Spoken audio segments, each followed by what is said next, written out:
Magandang araw sa inyong lahat at welcome sa aking channel.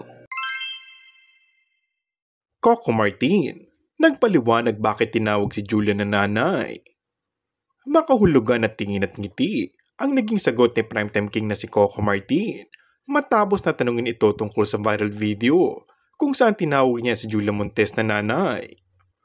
Tila pagkumpirma ito sa mga bali-balita tungkol sa anak nila ng kapamilya actress.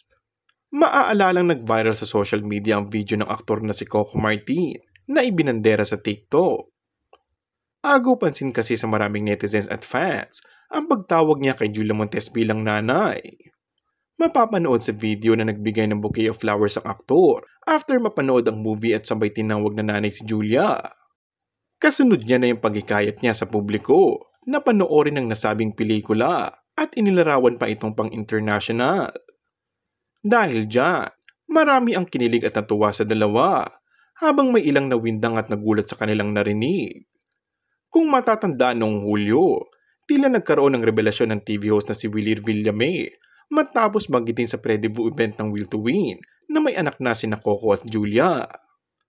Sobrang bait tong si Coco Martin, Coco at Julia at sa mga anak nyo, pamilya mo. Salamat Coco, say ng TV host na ikinagulat ng marami. And that's all for our today's video. Kung bago ka lang sa aking channel ay mag-subscribe at pindutin na rin ang notification bell. Maraming salamat!